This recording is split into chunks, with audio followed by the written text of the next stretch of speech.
Bonjour, c'est Ursule encore. On est le 8 février 2026. Je viens sonner la trompette aujourd'hui encore et je viens proclamer le retour de notre Seigneur Jésus-Christ. Amen. Soyons tous bénis, soyons remplis de notre Dieu. Amen. Alors, nous avons déjà vu dans une vidéo que nous sommes à l'heure de l'épreuve. Amen. Et ce n'est pas juste à un endroit spécifique sur la terre que se trouvent les épreuves. Alors, les épreuves sont un peu partout. Alors, peu importe la génération qui a vécu sur la terre, on a souvent pensé que, bon, l'épreuve la plus ultime sera à telle génération, et puis la génération passe, et puis l'autre génération qui vient parle toujours de l'heure de l'épreuve, tel que prophétisé dans Apocalypse. Mais sachons que, peu importe la génération, il y a eu des épreuves, ou bien il y a des épreuves à chaque génération. Il y a des épreuves. Alors, les épreuves peuvent être de moindre calibre, mais les épreuves sont toujours là. Il suffit de retourner à notre histoire et on va savoir comment à telle époque, à tel endroit, voilà quelque chose qui s'est passé de cruel, et puis etc. Mais tout cela pour en venir à l'ultime épreuve dont la Bible parle, cette épreuve qui correspond à l'accouchement de la femme, qui au fait témoigne du fait que les contractions sont à leur maximum. Voilà pourquoi Jésus-Christ a comparé l'épreuve de la faim à l'accouchement d'une femme. Parce que nous savons, une femme quand elle accouche, elle porte l'enfant pendant 9 mois, 9 mois et demi, et après, les contractions sont souvent là à certaines époques, mais on sait que quand c'est l'heure du bébé, la femme ne peut pas attendre. Même si elle veut attendre, elle ne peut pas parce que les douleurs sont telles qu'elle a besoin d'aide. Souvent, c'est difficile à marcher, de marcher, et puis bon, voilà. Et tout le monde sait que, tiens, le bébé veut venir. Alors, celle-là qui porte le bébé se retrouve à souffrir atrocement, mais les autres qui sont aussi à côté souffrent. Mais c'est seulement qu'ils ne peuvent pas porter la souffrance de cette femme parce que c'est elle qui le sent dans son corps. Mais les autres aussi, ils souffrent. Soit ils doivent se mettre à prier, soit ils doivent compatir, et puis tout ça. Tout cela pour dire que, à l'heure de l'épreuve où nous sommes, nous devons tous être concentrés sur notre Seigneur. Ne pas se laisser distraire. Voilà pourquoi, dans une première vidéo, hier, nous avons parlé du fait que l'épreuve de la fin, ou bien cette épreuve ultime prophétisée dans l'Apocalypse, touche en partie la génération que nous sommes, c'est-à-dire que nos enfants, à cause de la technologie. Vous savez, la technologie, elle a évolué et puis elle va continuer d'évoluer. Alors, si tu connaissais une certaine technologie dans les années 90 ou bien dans les années début 2000, la technologie aujourd'hui, elle n'est plus là à ce niveau. C'est-à-dire, chaque jour, il y a une nouvelle invention. Et si tu veux rester connecté, alors tu as besoin de suivre la technologie et puis tu as besoin de t'adapter le plus rapidement. Et nos jeunes, nos enfants, ils sont pris dans ça. Et pourquoi est-ce que cela est un grand handicap pour l'enfant de Dieu?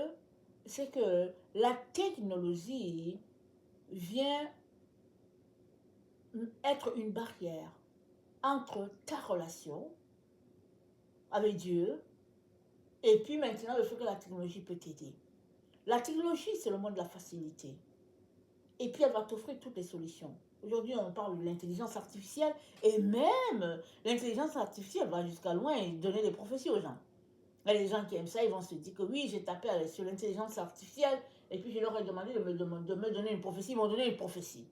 Pour vous dire jusqu'où va la chose. Et le Seigneur te dit de retourner sur l'ancien sentier. Parce que si tu restes là à jouer à ce jeu de facilité avec la technologie, alors tu vas carrément te perdre. Voilà pourquoi, au lieu de parler de l'épreuve, c'est-à-dire peut-être la chicote, la souffrance, et tout ce qui peut être rattaché à ça, parlons de la technologie qui est un handicap majeur dans le temps dans lequel nous sommes. Sur l'ancien sentier, ça nous parle de relations et de communion avec Dieu. Sur le nouveau sentier, proposé par la technologie, alors c'est l'innovation, c'est la créativité et c'est le fait d'être soi-même son propre Dieu. Dans Jérémie 6, voilà ce que nous dit la parole de Dieu. Jérémie 6,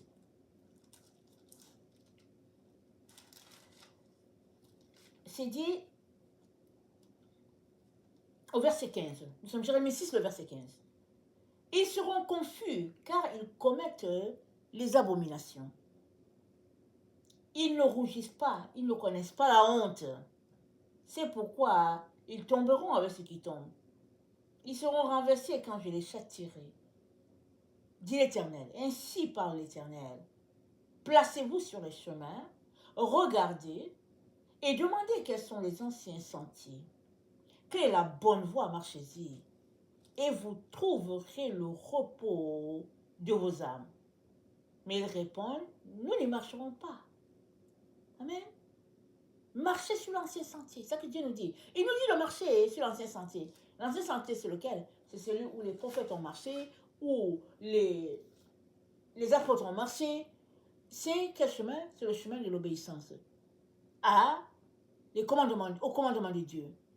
C'est le chemin du respect de Dieu, le chemin de la crainte de Dieu, le chemin qui nous amène à prendre du temps avec notre Dieu, à nous asseoir là pour l'écouter. Et on peut venir s'asseoir et il ne va rien nous dire. Pas parce qu'il ne veut pas nous dire, il est tout simplement content d'être avec nous. Et puis c'est tout. C'est suffisant. Vous savez, quand les enfants sont proches de leurs parents, il arrive tout simplement qu'ils sont assis là et puis c'est tout. Ils s'assoient et puis ils ne disent pas grand-chose, mais il y a cette communion qui les tient, qui fait qu'ils n'ont pas à craindre, ils n'ont pas à se soucier de quoi que ce soit, parce que l'autre est là et puis bon, la présence de l'autre est là et puis c'est enrichissant. Ça, c'est déjà ce type de relation-là que nous avons besoin de renouveler avec notre Père. Parce que souvent, c'est perdu. Souvent, la relation qu'on a avec notre Dieu, c'est à travers la technologie. Pour parler à Dieu, on va aller à travers, on va aller sur le cellulaire, on va aller sur la tablette, on va aller ici, et puis, mais on peut aller directement à Dieu, sans prendre la technologie, n'est-ce pas? Et c'est ça que Dieu aimerait pour nous dans les temps où nous nous trouvons. Pourquoi est-ce que lors de l'épreuve est rattachée à cette émancipation de la technologie? C'est tout simplement que c'est une voie. Amen. Et l'ancien sentier, c'est aussi une autre voie. L'ancien sentier, c'est le chemin étroit et resserré dont Jésus-Christ parle. Allons-y le lire dans Matthieu. Dans Matthieu 7, l'ancien sentier correspond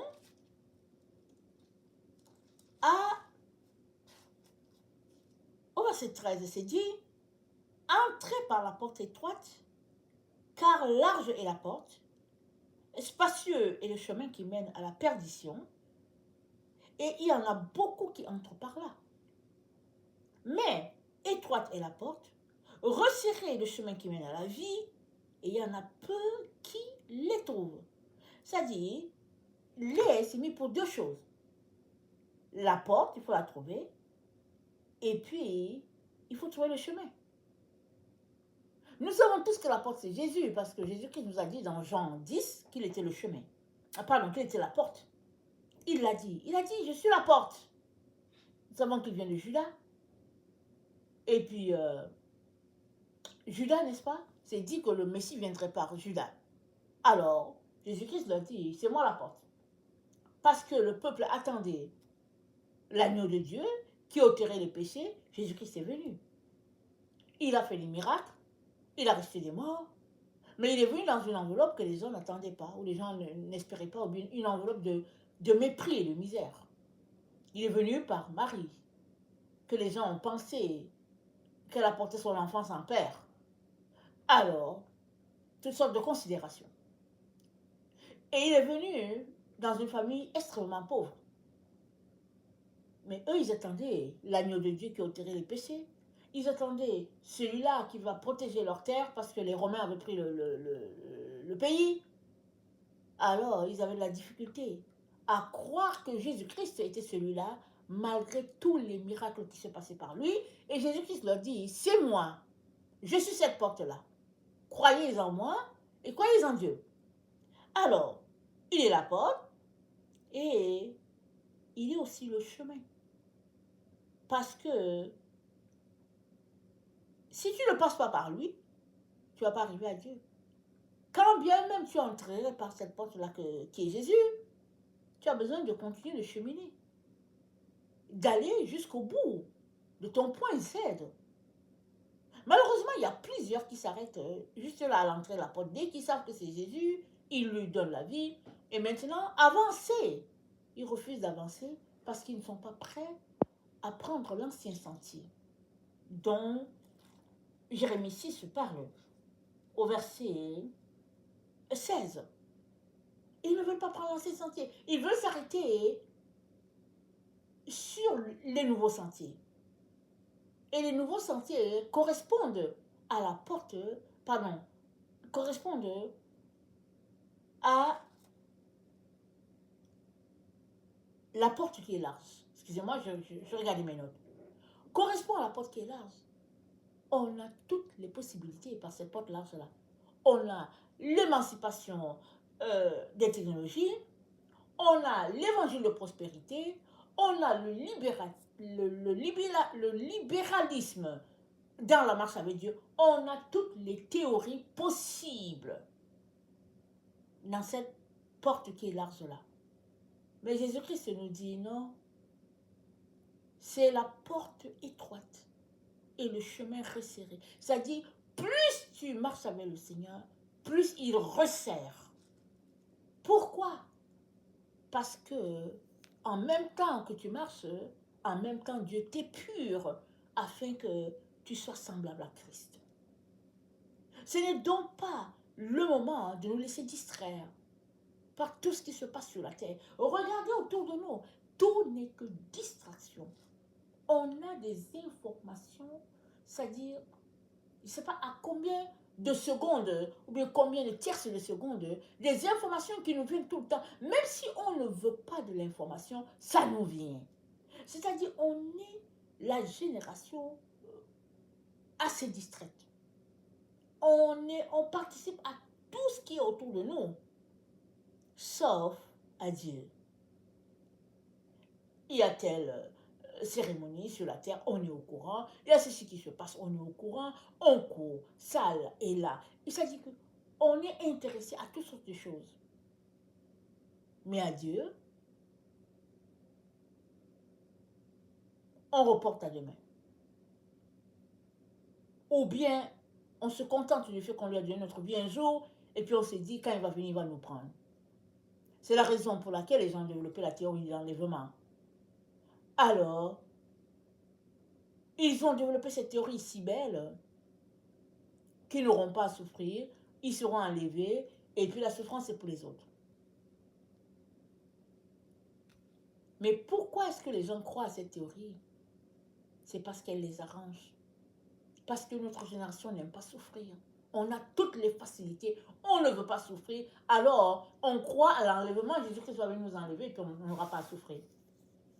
Mais Jésus-Christ a souffert.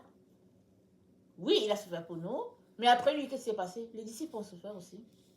Ils sont tous morts, cloués, persécutés, et pas à peu près. Et dans leur souffrance, ils se sont épurés et ils ont compris leur rôle sur la terre et ils nous ont apporté cet évangile-là. Tout cela pour dire que suivre Jésus, c'est porter sa croix. Alors, si tu ne veux pas souffrir, ça veut dire que tu ne veux pas porter ta croix. Parce que chacun a une croix. À ta croix est rattachée toutes tes souffrances sur la terre. Maintenant, tu as besoin de marcher sur le chemin resserré pour connaître tout ce par quoi tu es appelé à passer afin d'atteindre la perfection. Et si tu refuses, je ne sais pas comment tu vas faire. Tu vas te retrouver au niveau de la porte large. C'est là-bas que tu vas te retrouver. Alors ceux qui ne veulent pas souffrir, ils se retrouvent à cette porte-là. Ils portent le titre de chrétien. Peut-être qu'ils sont des gens, des philanthropes. Ils sont dans toutes sortes de situations qui présentent une image, une bonne image au sein de la population. Mais au fait, Jésus-Christ n'est pas venu pour qu'on ait une belle image. Il est venu pour nous sauver. Et ce n'est pas ceux qui sont bien portants qui ont besoin d'un sauveur. Ce sont les mal portants. Et Jésus-Christ est là pour t'amener à ce niveau-là de perfection, de communion avec Dieu, loin des réseaux sociaux, loin de la distraction de notre temps. Et pour cela, tu as besoin de choisir entre les deux chemins.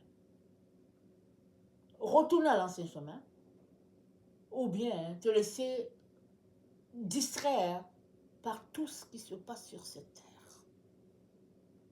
La distraction, on en a à profusion. Mais ce n'est pas le temps pour ça. C'est le temps de garder sa concentration afin que nous puissions le connaître dans toute la profondeur. Dans Éphésiens 1, excusez-moi, dans Éphésiens 1, le frère dit, je ne cesse de prier Dieu, faisant mention de vous dans mes prières, afin que le Dieu le Père vous donne un esprit de sagesse et de révélation dans sa connaissance. On a besoin de révélation en ce qui concerne notre Père et notre Seigneur Jésus. On a besoin de connaître notre Dieu et notre Sauveur. Dans toute la profondeur, on a besoin de s'attacher à notre racine. Et c'est Jésus-Christ notre racine. Une fois attaché à lui, c'est dit quoi? Verset 18, Éphésiens 1. Et qu'il illumine les yeux de votre cœur pour que vous sachiez quelle est l'espérance qui s'attache à son appel. Qu'il illumine les yeux de notre cœur. Notre cœur a des yeux, c'est-à-dire c'est notre conscience, c'est l'illumination dans laquelle Dieu va nous placer si nous nous attachons à lui. Plus on va s'attacher à lui, moins on sera intéressé par les choses de ce monde, mieux on aura la révélation de qui est Dieu, de qu'est-ce que nous sommes venus faire sur la terre, et nous allons faire avancer le règne de Dieu. Parce que c'est pour ça qu'on est là. C'est dire, la connaissance et la sagesse de Dieu, c'est à ça que Dieu nous appelle. Quand il nous dit dans Proverbe, il dit, mon fils, attache-toi à mes enseignements. Proverbe 2, je vais lire, ça dit ceci. Mon fils, si tu reçois mes paroles, et si tu gardes avec toi mes préceptes, si tu rends ton oreille attentive à la sagesse, si tu inclines ton cœur à l'intelligence, oui, si tu appelles la sagesse, et si tu élèves ta voix vers l'intelligence, si tu la cherches comme on cherche l'argent, Si tu la poursuis comme on poursuit l'or, alors tu comprendras la crainte de l'Éternel et tu trouveras la connaissance de Dieu. Car l'Éternel donne la sagesse, de sa bouche sortent la connaissance et l'intelligence. Il tient en réserve le salut pour les hommes droits, un bouclier pour ceux qui marchent dans l'intégrité. Nous avons besoin de sagesse, nous avons besoin de connaissance. Nous avons besoin, n'est-ce pas, de marcher dans la crainte de Dieu afin, tout simplement, de garder notre portion. Parce que le travail de l'ennemi, c'est de nous sortir de ce que Dieu a pour nous. Si l'ennemi a tenté Jésus, que pensez-vous qu'il va faire avec nous? Il va nous tenter. Jésus-Christ, le sauveur du monde, le créateur avec son Père, a été tenté par l'ennemi. Alors, que pensez-vous de ce qu'il va faire de vous, l'ennemi? Il va aussi vous tenter. Mais si vous passez votre temps sur la porte large et le chemin, et le vaste chemin, mais vous êtes tout simplement en train de vous abandonner entre les mains de l'ennemi. Et le Seigneur ne veut pas cela. Il nous encourage à retourner sur l'ancien sentier. Parce que c'est là qu'on trouvera Dieu. C'est là qu'on va connaître qui il est et qu'on va s'attacher profondément à lui et que les distractions de ce monde ne vont pas nous emporter. Et nous avons besoin d'être accrochés à notre Seigneur afin que le vent soit intense, terrible, nous sommes accrochés tout simplement. Et que le vent ne puisse pas nous déraciner. C'est à ça que le Seigneur nous appelle dans ces temps où nous nous trouvons. Maintenant, tout dépend de toi. Il ne va pas te forcer. C'est à toi de réaliser ce qui se passe autour et de décider de retourner à l'origine. Dans Apocalypse 13, il y a un passage qui est là et on pourrait penser que Dieu a choisi certaines personnes et puis qu'il n'a pas choisi d'autres. Or, ce n'est pas ça. Dans Apocalypse 13, c'est dit, Apocalypse 13, excusez-moi, je cherche le passage, c'est dit,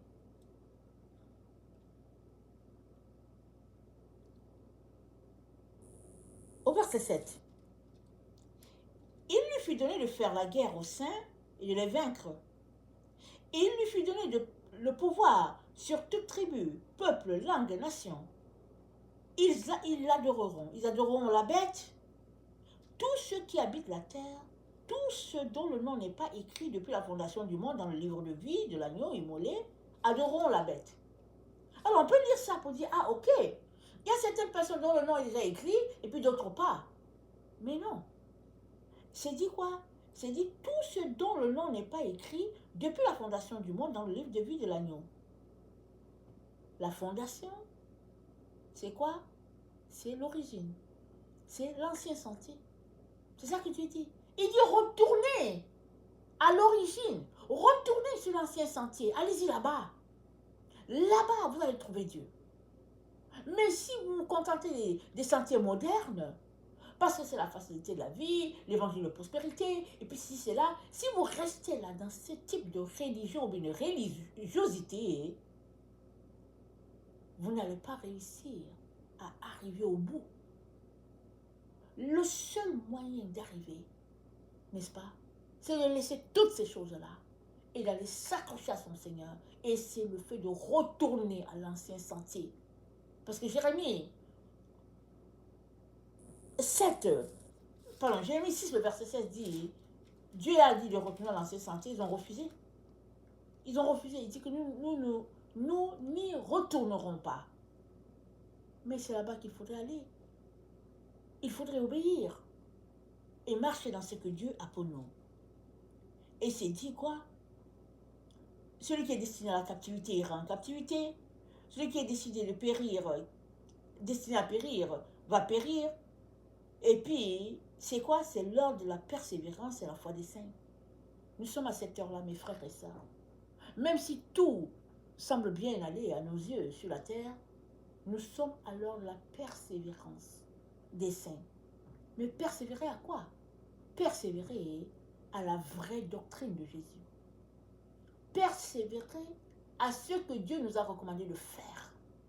Malgré que tout va à contre-courant, nous devons persévérer dans la façon de Jésus, la manière de Jésus. C'est ça que Dieu nous appelle à faire. Et non nous incliner dans les choses de la technologie, qui est la nouvelle manière de faire. Vous savez que une technologie ne peut pas produire une prophétie. Mais l'ennemi pousse le ridicule jusque-là. Et il y a des gens qui s'amusent à ça. Ils vont aller au niveau de l'intelligence artificielle, demander des prophéties pour eux et puis pour telle personne, et l'intelligence artificielle va leur produire des prophéties. Mais ça, c'est quoi? C'est se moquer de Dieu.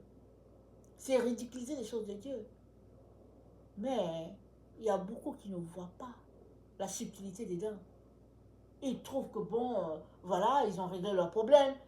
L'intelligence artificielle leur a réglé leurs problèmes. Et puis finalement, ils prennent la prophétie, ils vont dans une autre direction. Ou bien, ils n'ont pas besoin de venir s'asseoir devant Dieu parce que là, ils peuvent se concentrer sur leur business. Mais je vais vous dire une chose. L'heure à laquelle nous sommes, c'est l'heure où nous bâtissons. Tu es en train de bâtir pour demain. Si aujourd'hui tu ne te mets pas devant Dieu, alors demain, tu ne sais pas de quoi ça sera. Ta vie ne sera pas juste remplie de technologie. Amen. Tu as été fait à l'image de Dieu. Tu as besoin de communier avec Dieu et de garder ton intimité, ta proximité avec ton Dieu, parce que c'est en lui que tu vis.